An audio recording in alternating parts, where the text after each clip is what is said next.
What's going on, everybody? Welcome back to Bottom Sprocket, episode 2 of season 2. Are we going to call it season 2 now? Season 2. It's season 2. Not -1 or 0. We're going to stick to conventional naming structures. This is episode 2 of season 2, the reawakening of Bottom Sprocket. And today, we're just going to dive right in with probably some inflammatory statements here. The motorcycle industry has some pretty huge issues.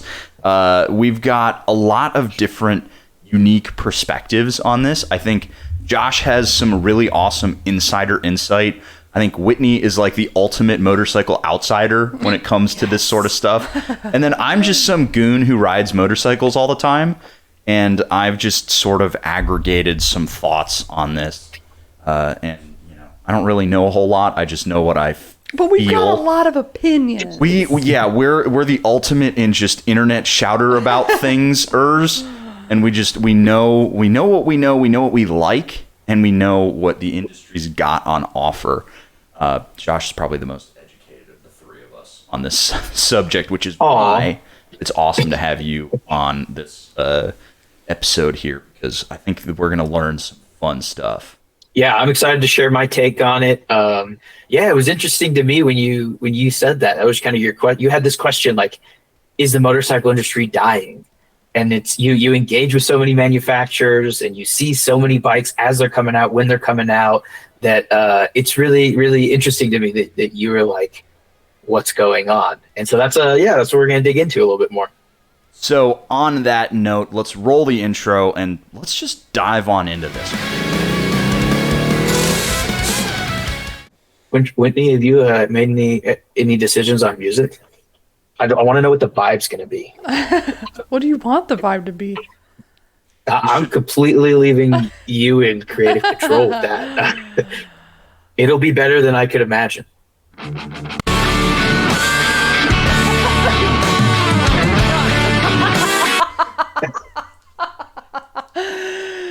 I've got all sorts of metal Christmas music from Artlist. Are you already working on Christmas shit? No. Oh. I really like it. And so I was like, let's throw it in there. We're all desperately waiting for Christmas, so. Because when Christmas comes, it'll be 70 degrees. Yeah. Yikes. Not for me. Yeah, no, Josh will be, digging his Gixxers out of snow. Or no, you'll be riding sleds, I believe is the proper term. That'd be fun. I'm thinking about making like a Gixxer snow bike, honestly. That would be fun. Would that be sick? Are you going to timber sled it? Yeah, put a track on it and a ski up front and see what we can do. That'd be more so innovation than Suzuki ever brings to one of their motorcycles. Burn. Which I think that right there is a great way to just dive right into this whole thing, because that's one of my initial issues. But I wanted to pass this off to Josh first. Basically, the genesis of the idea, as you said in the intro, was I had been like, is there a real issue in the motorcycle industry? Is it dying? Is it changing in a negative way? And what might be causing some of these changes that we see, some lack of innovation, some just really safe anti-risk just stances you see from motorcycle companies going back for years. And Josh, you are embedded. You're our spy inside the Borg within the motorcycle industry. I'd be really interested to hear what you see and what you feel, especially on the dealership side. Yeah, absolutely. And I can't speak for any manufacturers. I can't, I'm not speaking for G-Force or anything like that. But I don't feel that way, actually. I don't think it's dying. I think the companies that we're used to being dominant are really having a tough time adapting to the new realities of, especially our market here in the US. I think that, we have amazing bikes being built that are sitting on showroom floors and things that people are buying in crates and having them flown from around the world to build in their garage. They're selling like crazy right now.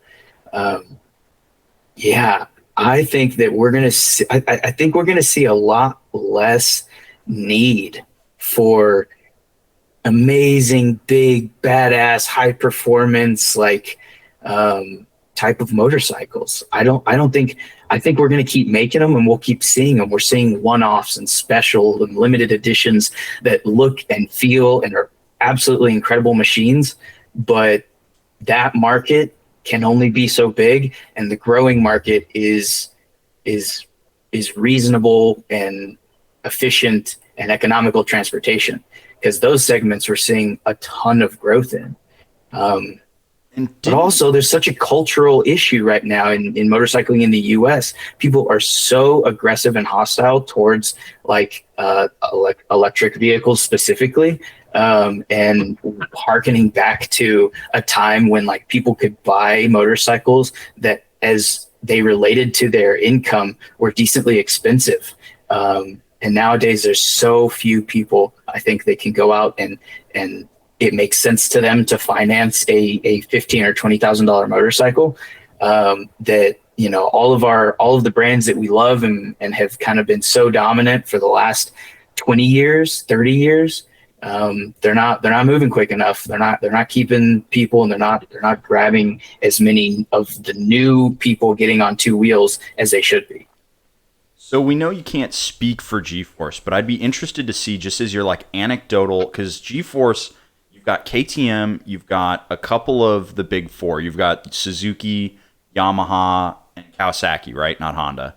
Yep, not Honda. And then you've got Indian on the other side of the dealership. Yep. What do you see most people coming in and buying from the dealership? Like what when somebody walks into G-Force, what are they gonna walk out or ride out on? Or do they ride out on anything at all, or do they just load it up in the back of their, toy hauler? Yeah, we have a unique mix of customers for sure. We're not like the primary street motorcycle dealership here in Denver. That's Fake Myers down south from us. They call themselves like a motorcycle mall or whatever, and it's just lines and lines of hundreds of street bikes. We do a lot more on the off-road segment, but we definitely sell a lot of street bikes. And what's interesting is that street bikes have not dipped nearly as hard as all of the other segments in this year. They saw incredible growth during the pandemic, and the manufacturers have just now kind of caught up in the past 6 months with delivery times and fulfilling, what you'd expect from that buying experience.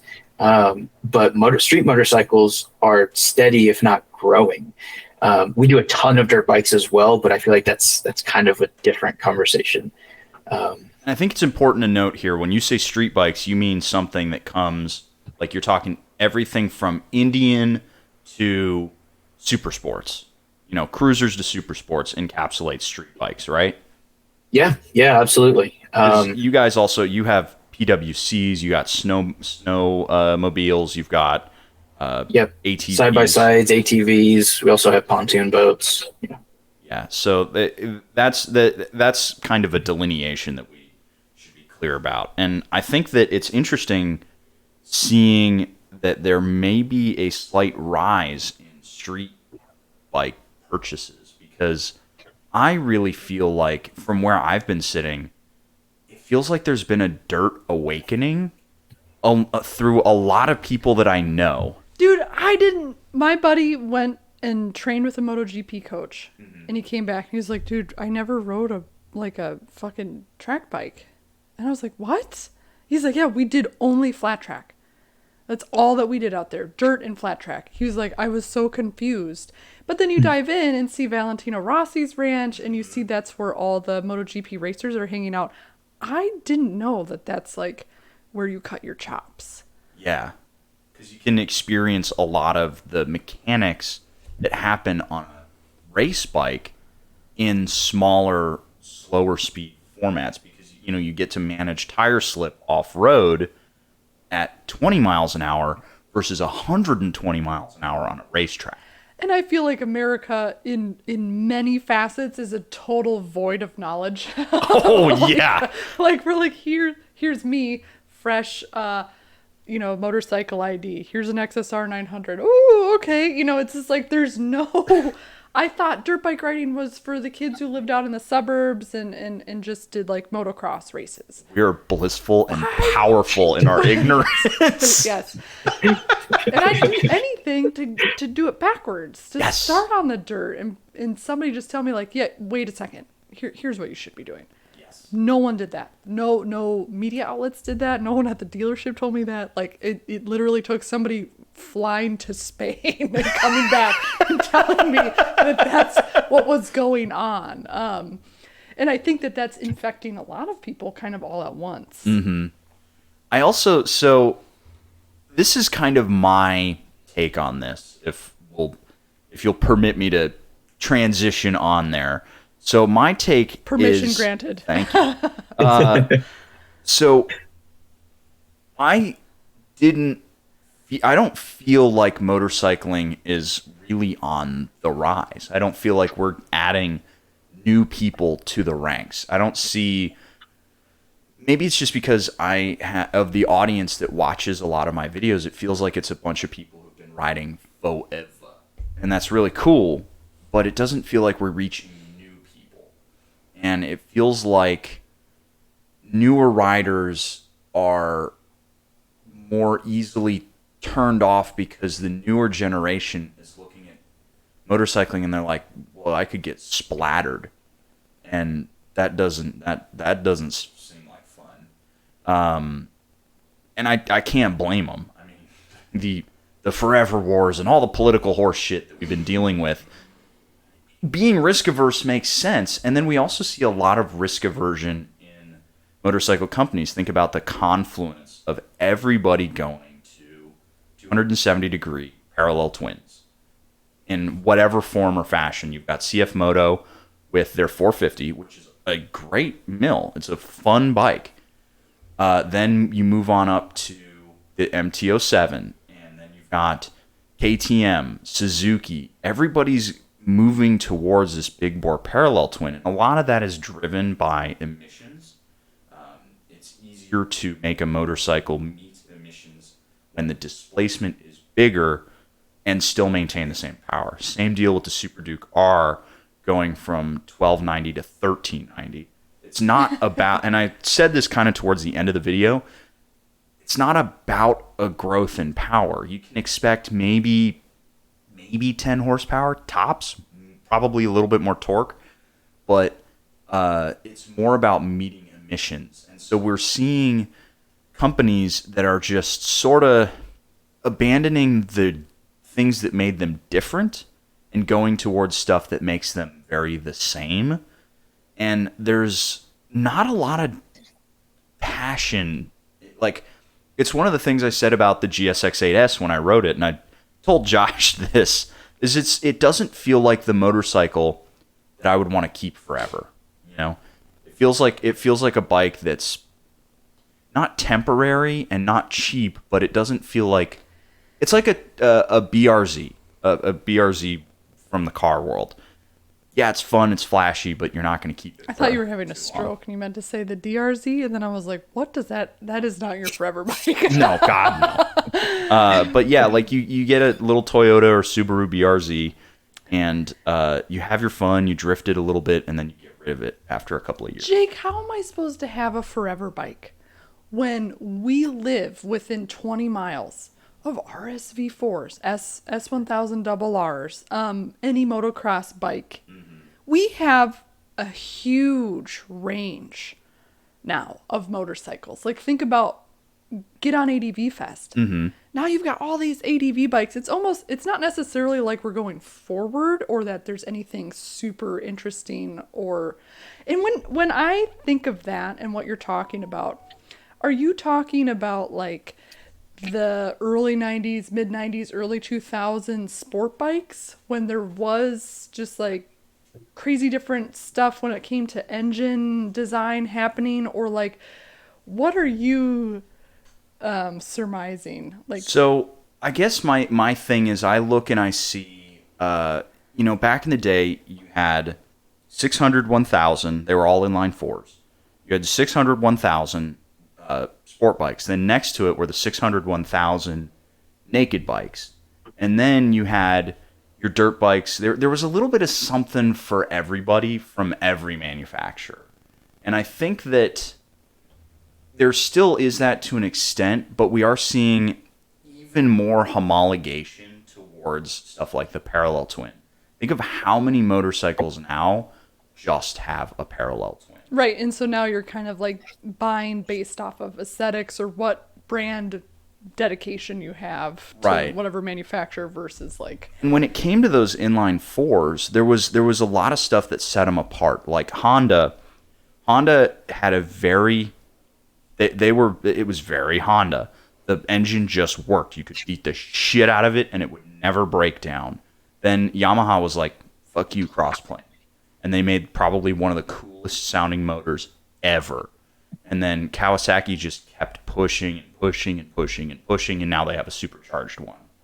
You know, there were those differences there, but we don't really see a lot of that nowadays, I don't think. It feels like we're getting into like just we need as much horsepower as we can get, and you need as much technology as you can get, and then they all kind of start to feel the same. It's almost like what happens in politics. What we're seeing is not only natural to some degree because of just entropy and time passing, but those people are still in charge. And what happens as they age? They get boring as fuck. And they get lazy and they're like, yeah, whatever, do the thing, put the supercharger in it and slap a green sticker on it. There you go. Versus like, what were they thinking back in their 30s?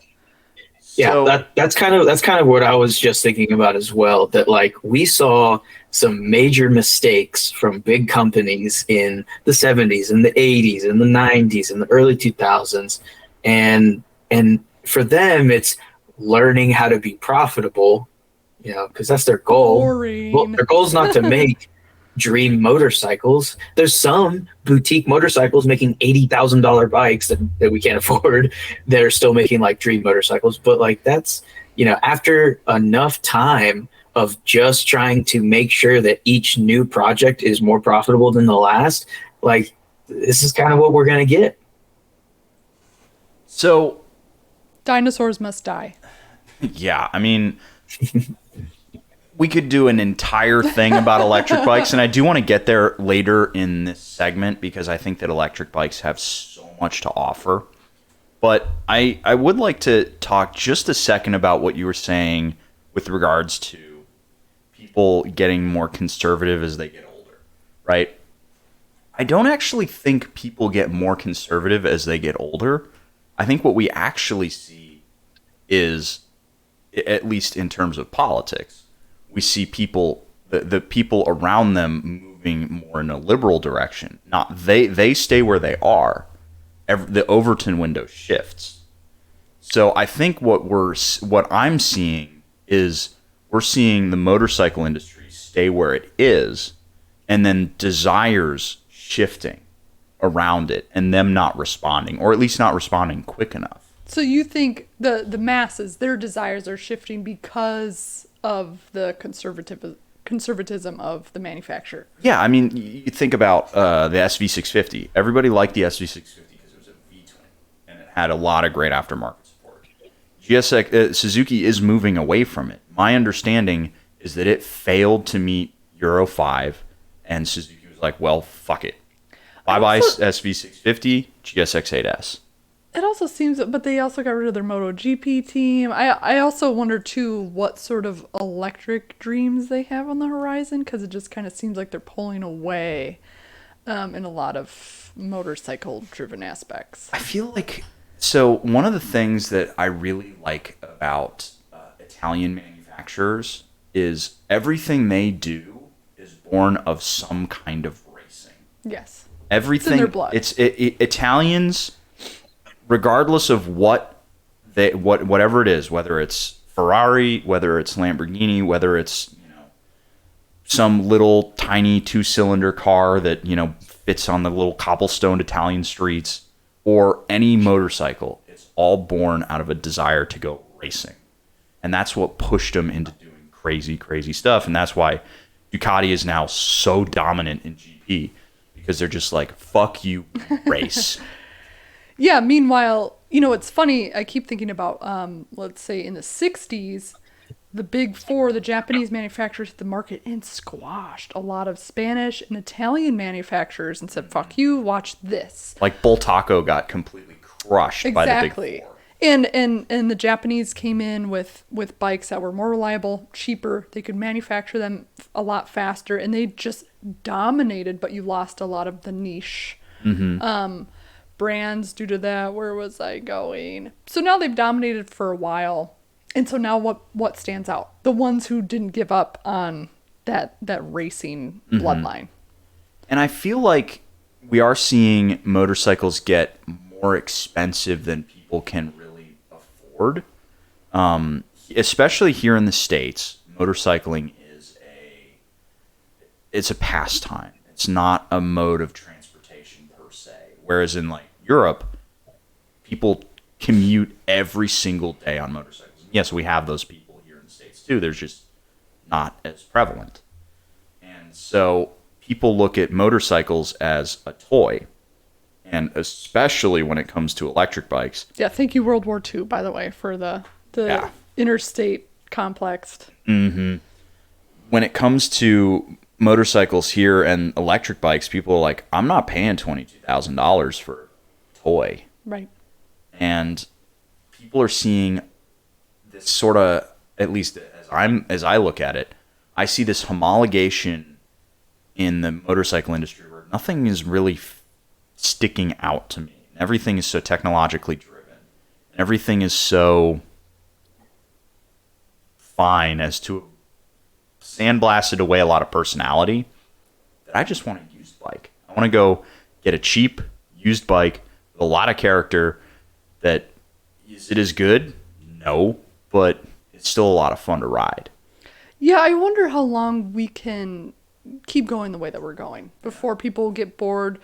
I mean, I do see more people on ADV bikes. I do see more people on dirt bikes. I do see there's more R9T variants now. There's more neo-retro stuff kind of coming out. But that doesn't mean that it's void of character or any sort of ingenuity. So where do you land on that, Josh? Because I specifically remember talking to you about your GSX-8S, and I was like, it's an awesome bike. I really like this thing. But it just doesn't have any personality. It's a Suzuki. It's great. It's phenomenal. But it doesn't have character. Yeah, its character for me is its balance. And that's one thing that I like in bikes that I don't think you value quite as much. You like kind of like a standout feature that like blows your hair back. And if there's other things around that don't meet that level, that's okay. But like you have that one thing that you really love, whether it's the sound or, the power or the chassis or, whatever it is. But the 8S specifically, I think that I don't think it meets the same mark of like time proof and how much it's going to be, how well it's going to be received as SV650 did. But I think it's still so well balanced and gives you the things that you like really benefit from, like the quick shifter or the really, really nice dash, and like lets the sacrifices be the things that we know you don't really need, like crazy suspension or I don't know. Doesn't have cruise control either. Doesn't have cruise control. Yeah. Or like, a cluster or things on it that aren't from a parts bin. Like They're like, look, this cluster is on every single Suzuki. Okay. That's the one you're going to use. Yeah, but also the price point on it. My payment is so manageable on that bike compared to, I could have easily gotten a bike that was twice as expensive. And I think that's somewhere that motorcycling might go. Like our generation is not doing the same conversion to electric that the generation that's going to come after us is. The number of people who are in high school right now on one of those, like a Suron type e-bike or even just pedal assisted mountain bike, their familiarity with that once they're of the riding age is going to really well translate to a full-size electric motorcycle, whether that's just in your habits of understanding and being okay with charging, or just you're okay not having a little gas motor underneath you. And I think the motorcycle industry knows that like I can't convince riders right now to go the direction that we have to go, but we'll play the long game, and it's okay. Those guys are going to keep buying the bikes that they need to buy, and we're going to still keep making them. You're still seeing it, but I think that we're going to see a lot of shifting happening in what motorcycle manufacturers can make and can get away with. And I don't think they're going to need to win everyone over, because the pool of 18-year-olds and 25-year-olds who want to get into motorcycling, it's going to change. It's not going to be us. So what do you see as, like, if the motorcycle companies were going to offer something new for that crowd, what do you think it would be? Do you think it's that Kawasaki hybrid bike? Do you think it's something that's designed to be more environmentally conscious, or something that's just smaller and cheaper? Yeah, I think it'll have to be cheaper and more practical for sure. I think something like a small, lightweight, capable electric thing, kind of like what Can-Am has gotten at with their prototypes. I have no idea how fun those things are going to be to ride or how easy they will be to live with. But I think something right in that's like a clear step above those, a small frame, high power electric mountain bike, essentially like a Sur-Ron. Like if you imagine that being the dirt bike, and then you imagine like a dual sport DRZ being the like next step bigger, I think we need steps to get people from those machines to something like a Livewire or a Zero or something like that. But even Zero's making those. Yeah, they're making much smaller stuff too. Except they're like FRX, that off-road thing, the Supermoto, has like 60 miles of range. It's like teensy tiny, terrible range. Yeah, that's the bummer about electric, is it's right now it's the cart before the horse. Mm-hmm. Welcome to the oil tycoon country, where the infrastructure sucks. Yeah. And it's like you've got these awesome bikes, but you don't. Well, it's going to take 9 hours to charge it. And you're like, God damn it. Oh, I need to get a converter for my dryer plug in order to plug it into my garage. And so let me tell you exactly how long it takes me to charge the Livewire on 120. It takes me over 11 hours, like 11 and a half hours to charge it in my garage. Holy cow. As an existentialist, yeah, it unearths just the bigger problem and it's cool to have the Livewire and to check it out or to check out these other electric bikes, but you are stuck on a fossil fuel driven grid that can't deliver what you need. And then on top of that, in Texas at least, half of the charging stations you're going to go to are either full or broken. Yeah, it's kind of funny. I was, little story time. I had the CEO of Energica, Stefano Bonatti, here in Texas, and he brought the Ava Rebella out for me to check out, and he wanted to show me how it works. He's this awesome dude. Stefano's awesome, and I think I'm gonna hang out with him at Moto America, and the biggest thing he wanted to show me was the recharge time. And we went out to an HEB that had a charge station, and we plugged it in a couple of times. He ran his card, and it just wouldn't work.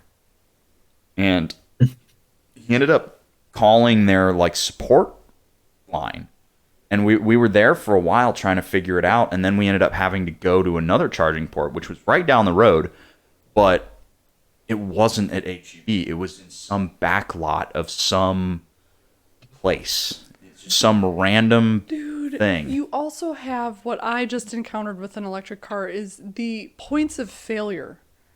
There's way too many. There's my car, the Chevy Spark, that just fucking shit the bed every time I try to plug it in. Then there's the finding a backlot charger that wouldn't work, and they're like, call this number, and I'm like, what, are you gonna have somebody out in tomorrow? I don't know what I'm supposed to do here. And then the app wasn't working. Yep. Okay, too many points of failure. And it sucks because you just want to ride the damn thing. So here's where I think electric bikes are really going to take off, and this is why I'm so excited about them. They're going to have plutonium in them? Well, yeah, I mean, that'll be really great. I can't. It'll probably have to be a fusion reactor, not a fission reactor. Please. Right? Yeah, get me riding around on a tiny little nuclear reactor. But before we get into the Fallout universe, which is what we all want. Kidding. I think that the best thing right now is where we're seeing the Ultra Bee from Suron and the Storm Bee. That line is so cool to me because you can put street wheels on it. You can get supermoto rims. They're light. They're fast as fuck. And you can pull the batteries out. You just get one battery. You plonk that one out. You put a new one in. And so you have to carry a battery. Or you just leave one at the office. Or, like if you're commuting or if to we have from... infrastructure for it, there can be stations. Just like a gas station, you'd go to a battery station. Yeah, I mean, there's oh shoot, this is coming off the dome, but I know this is a thing. KTM, I believe Piaggio, maybe Vespa, as a result of being part of Piaggio and some other company in Europe, they're making battery stations for like a drop off. Yes, where you basically own the bike, but you don't own the battery, and you basically get some like subscription. And you're like, all right. Battery in, get this one's old, pull it out, put it in, get a new one. And so you have a bike with and battery, but you don't keep the battery, you just swap it out. Right. And so that kind of hot swap idea makes so much sense to me. Mm-hmm. And I think that if we focus less on ultra high capacity and we focus more on a charging on a port where you can just get these lower capacity but faster charge batteries for whatever little bike you've got, that makes a lot of sense to me. Like when I get the solar Eclipse, I'm going to try to get a second battery for it. So I can just, I'm done with this one, plonk it out, put it in the house and start it charging. And I've got another one ready to rock and roll. Yeah, I was talking to one of our Discord members, Full Metal, about... It's like we've kind of really tapped, I'm not an electrician, but it's just like the rate, how fast we can get electricity from something. We're going to have to see another gigantic step in innovation in order for that to like really go anywhere. So we do have to sidestep it and kind of come up with a different scenario, which sounds like battery swapping if you're on a bike and not a car. Totally could work, yeah. Hey, give me 1 second. I'm going to swap a battery real quick. Okay. Speaking of swapping batteries. So the nature of conversation is waxing and waning, and we tangented our way through a ton of different stuff here. And I think I'd like to bring us back to closing arguments. So I guess the question here is, does the motorcycle industry have a problem? Does it need to change? Is it okay to just keep going as it is and still have a future here? And if it needs to change, what should it be doing? And so, who wants to give their closing argument first? It feels a little bit like oversaturation. There's a lot going on. You and I live in America. We can go buy whatever the hell we want, whether it's at TJ's, AF1, or Woods. We can buy whatever we want, and we can have a blast. You and I are a little bit different because of the amount of bikes that we've ridden. You are looking for specific stuff, and you have giblet tingling bikes that you've ridden in the past that you're kind of like, you know what, I'm going to turn this car around and we're going to go back to the things that really get me going. Yeah. Because once you ride a million super bikes, you're like, yeah, they're great. They're all, the Fireblade, fine. The S1000 is great. Like they all do the thing. They're kick-ass and they're so fast and they're all awesome, but you can't use them anywhere. You can't use them anywhere, and you really have to nitpick what you don't like, and it's just it's singularity. There's a singularity happening. But it's oversaturated, and then it's controlled by people who are arguably older. They've been in charge for a long time, and cocaine is still illegal. And so there's like a lot of things coming together, and we're kind of over here crying about having access to all these bikes and being like, oh wow, like I don't know, it's boring. It's definitely going to be a little bit of crocodile tears, so I get it if people think we're a little bit spoiled. And it's interesting to see in America, we're stuck with a crappy grid for charging bikes. So it is a very strange place to be. And we're all going to, like, I'm assuming Josh as well, like, back when I was a kid, they were gas powered and they made sounds. Now they don't make any goddamn sound. But we still have the bikes that we care about in the garage. So are we reluctantly being pulled forward to some like silent, but oh, this is nice. This is a good ride. I don't know. It's, I don't know. I'm excited. Where are we going to be in 20 years? I have no idea. Do you fear electrification? Are you going to be sad if and when electric bikes become the norm and gas becomes? I mean, as long as I can hold on to my Svart peeling, whatever. You know what? I've never tried a Sur-Ron. I'm curious. I'd love, when I get the solar, I'd love to get you one. I like the idea of kids ripping around on little, like, what would be considered like cafe racer scramblers back in the early 60s, just zipping around and having fun and beating the crap out of them. If that's our new one, well, that sounds cool. I'm not super against that, but yeah, of course I'm going to miss the clutch. Like, I don't understand DCT. I don't understand why you'd want to ride a DCT bike, but I'm like, oh, it makes me feel old when I say that or something. I don't really know why, and I can't justify it, but we have so many options, and as long as I have access to those options and you can pry the ICE from my cold dead hands, then it doesn't matter. Mm-hmm. What about you? So I feel like my biggest issue is that there's a lot of, we have reached that singularity point, especially with hyperbikes, where you're riding a computer, you're not riding a motorcycle. Right. The computer's doing all the work for you. And it's kind of cool. It is kind of cool. It's really cool to be like, oh, just you can hear 200 horsepower when I wick the throttle open. And the bike's like, yeah, but I've got you limited to 80. Yeah, or you can go in and really customize it. I think that's cool. But it's a different kind of cool, and it's a little bit niche, and I don't know if everybody wants it. And then I also find that there's a little bit of just stale motorcycles coming out. There's not a single motorcycle in the new lineup where I'm like, I have to have that. The last motorcycle that I was like, I have to own one was a Versus 650. It was actually a street rod. The first motorcycle was also the last one where I was like, I have to have it. And that was the street rod from Harley Davidson. It looked cool. It looked different. It was something new from the company, but also still classic in its own way. And nobody liked it. It got critically panned, and they canceled it in 2020. It ran for like 3 years. So there's a lot of motorcycles where I look at it and I'm like, okay, I rode the ZX6 from 2018. I don't need to ride the ZX6 from 2024. No, it's not any different. No, yeah. And there's changes in modern motorcycles are refinement. It's not these big sweeping changes that you used to see.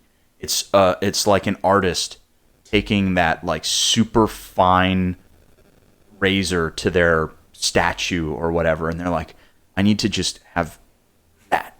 Now it's done. Or wait, hold on, there's one small imperfection, polish that off.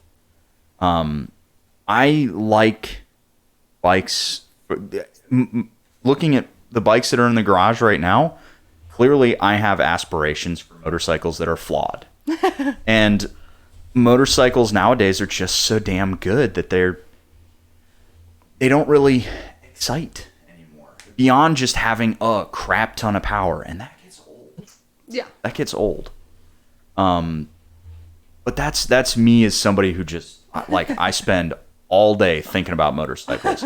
And it's like if I have to think about the Versus 650 again, Sinpaku. Is that what it's called? Seppuku. Seppuku.